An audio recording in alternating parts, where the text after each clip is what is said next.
Hello, I'm Tom Palmer, a grandfather of 3.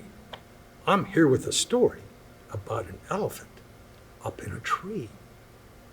Horton hatches the egg by Dr. Seuss. Sighed Maisie, a lazy bird hatching an egg.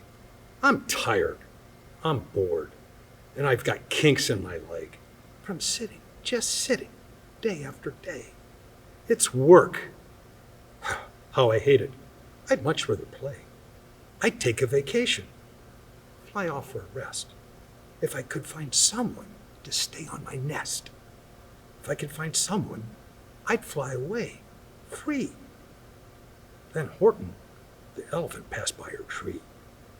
Hello, called the lazy bird, smiling her best. You're nothing to do, and I need a rest. Would you like to sit on the egg in my nest?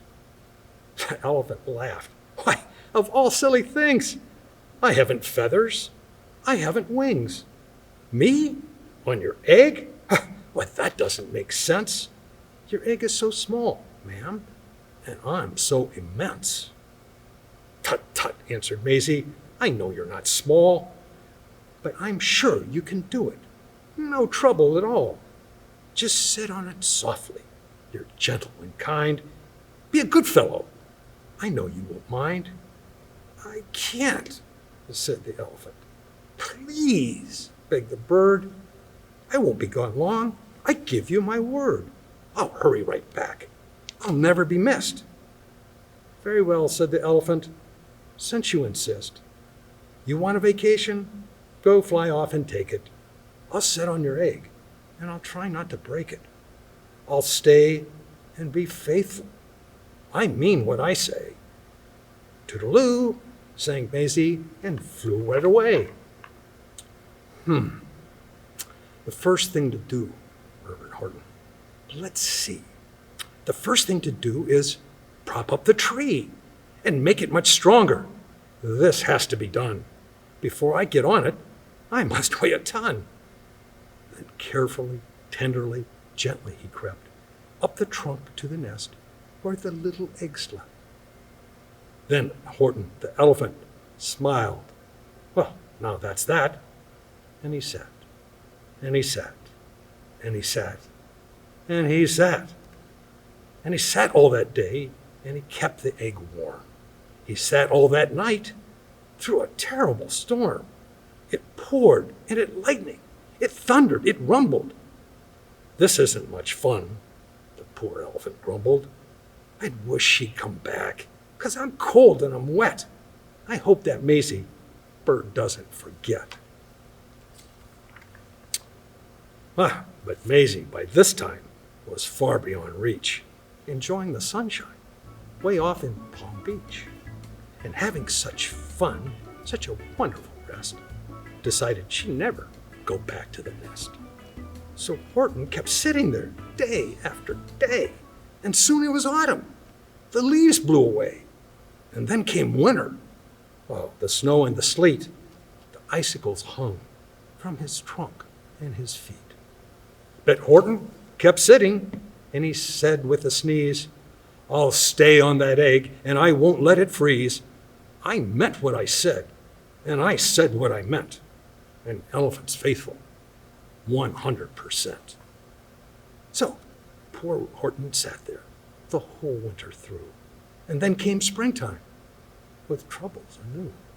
His friends gathered round, and they shouted with glee, Look, Horton's the elephant's up in the tree. They taunted, they teased him. They yelled, How absurd! Old Horton the elephant, he thinks he's a bird. They laughed, and they all ran away.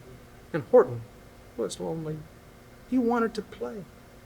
But he sat on the egg and continued to say, I meant what I said, and I said what I meant.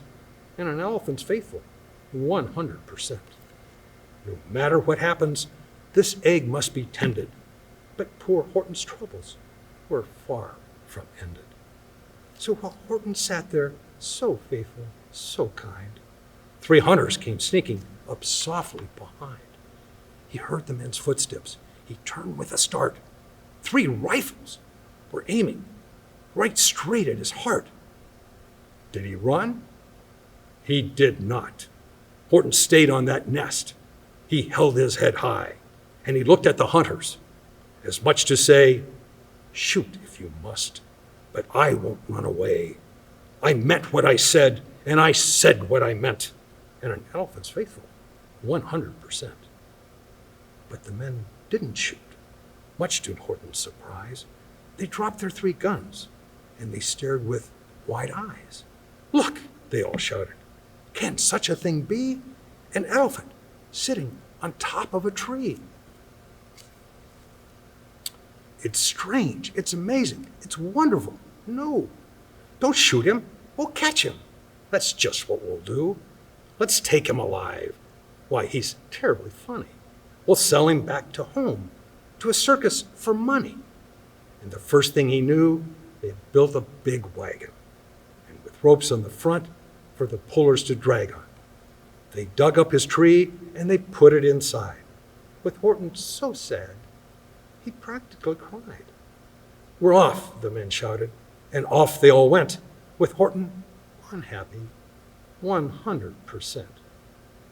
Up out of the jungle, up into the sky, up over the mountain, 10,000 feet high, then down, down, down the mountains, and down to the sea, when the cart with the elephant, egg, nest, and tree.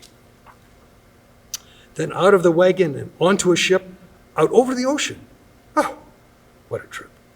Rolling and tossing and splashed with the spray, and Horton said day after day, "I meant what I said, and I said what I meant." But oh, I'm seasick, 100%. After bobbing around for 2 weeks like a cork, they landed at last in the town of New York. "All ashore," the men shouted, and down with a lurch went Horton the elephant, still on his perch, tied onto a board that could scarcely hold him. Bump! Horton landed, and then the men sold him. Sold to a circus. Then week after week, they showed him to people at 10 cents a peek. They took him to Boston, to Kalamazoo, Chicago, Weehawken, and Washington too, to Dayton, Ohio, St. Paul, Minnesota, to Wichita, Kansas, and Drake, North Dakota. And everywhere, thousands of folks flocked to see and laugh at the elephant up in a tree.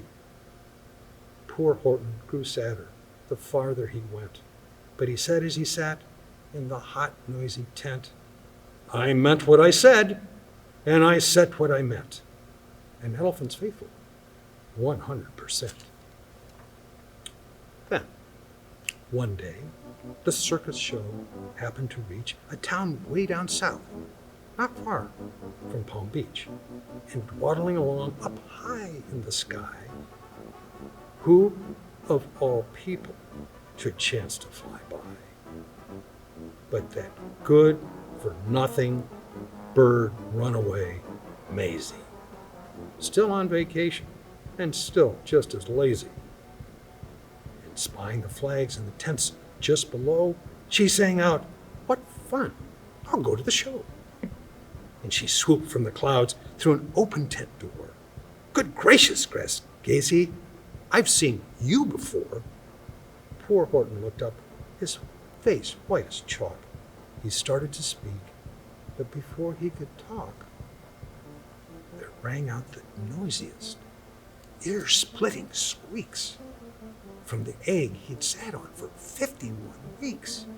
A thumping, a bumping, a wild-eyed scratching. "My egg!" shouted Horton. "My egg! Why, it's hatching!"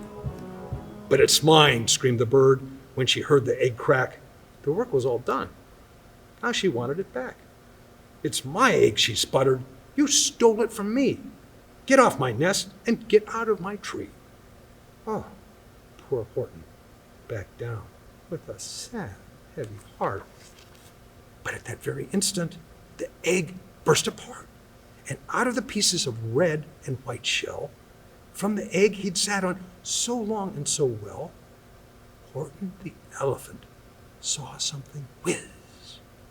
It had ears and a tail and a trunk just like his. people came shouting, "What's all this about?" They looked and they stared with their eyes popping out. Then they cheered and they cheered and they cheered more and more. They'd never seen anything like it before. "My goodness, my gracious," they shouted. "My word, it's something brand new. It's an elephant bird." And it should be, and it should be like that, because Horton was faithful, and he sat and he said. He meant what he said, and he said what he meant, and they sent him home happy, 100%. Horton's special. Did a good job. He meant what he said and said what he meant. He was faithful, 100%.